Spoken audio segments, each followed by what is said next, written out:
and a little bit more. Did you ever wonder what the one career that God sympathized with most in this entire world? It is those, and I'm telling you, I'm loving this one, that chose politics to actually put themselves in front of a bunch of dumbasses and try to make them work together. I mean, wow. Anybody that would want to be the president of the United States, wow. That is like, phew. Talk about walking your ass into a hornet's nest with all the money being thrown around. Everybody wanting this, wanting that. Wow. He really sympathizes with those people. He just wants the world to want to think about it. What if the people that were leading you didn't have no money influencing them, that they literally looked in their heart and tried to follow and do what God wants? Now think about that one. Because that's got hope. That's got some real hope. No more big money being thrown at them, trying to get them to do this or do that.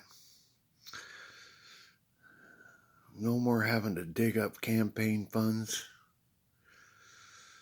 No more having to deal with protesters that they want this and this group wants that. And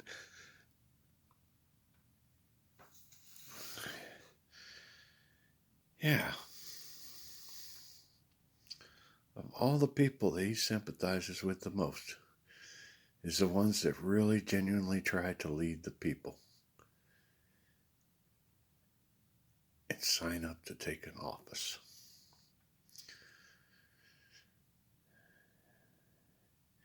And the United States is civilized compared to some countries.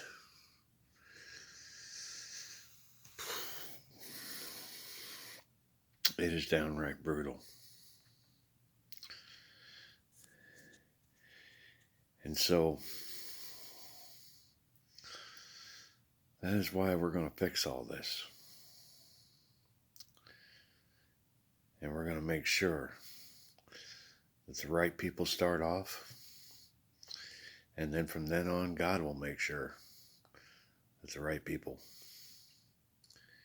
keep going and get put into office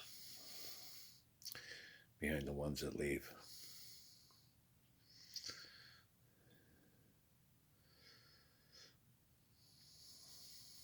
There's been so many awful things go down because of country leaders.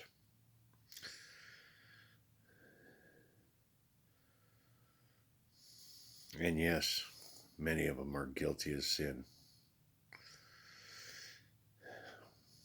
But many signed on for a job they had no idea the hornet's nest they were stepping into.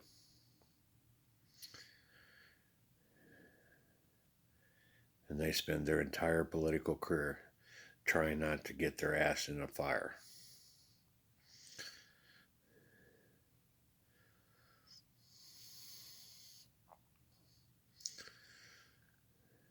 There were some that genuinely, truly were great people.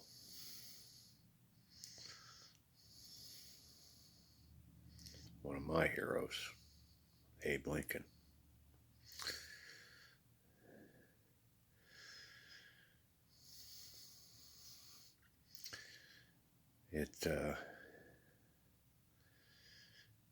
It's tough to stand up for what's right, especially when everyone around you is telling you something different. But we're going to change that. Money will no longer influence our futures. God owns everything. And I say that because regardless whether we do it on faith or we do it with the rapture, God's going to own everything. And so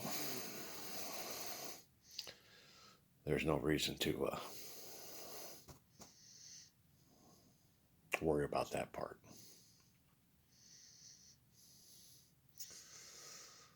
All we have to do now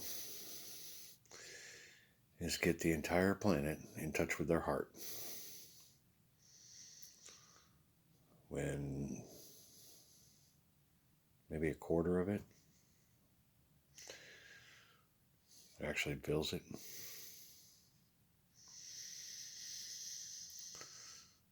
and an eighth of it is actually in good shape,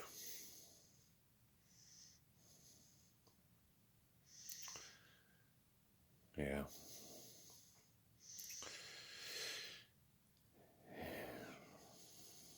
it's going to be a tough year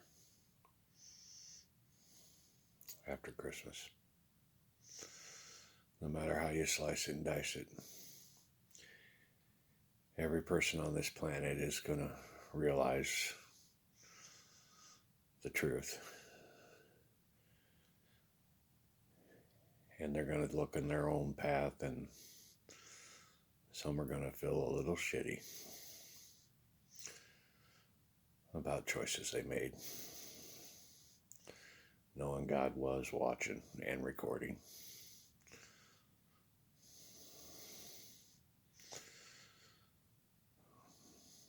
Some are going to feel really, really shitty. But that's what the Great Reset's all about. That's what this is going to be great.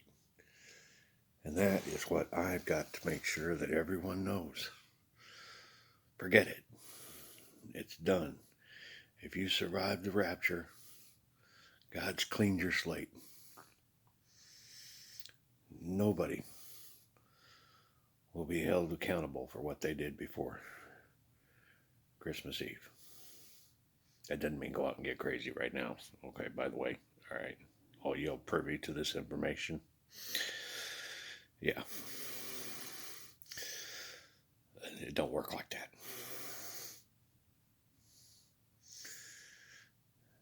He knows what you're thinking. Don't even think it. But everyone on the entire planet that is left over after the rapture will have a clean slate. So, yeah, they'll feel a little shitty. But we aren't going to be looking back. We're all going to be looking forward. That's what the Great Reset is all about. We're resetting everything. We're moving on and moving forward. And we're going to build this world beautiful, just like my Father wants us to. And there's going to be love and joy and peace in abundance.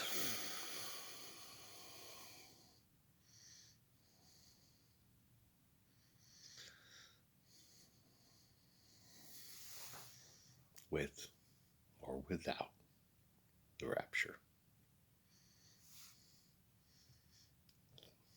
St. Patrick, Christ the Second, your second king, his second son.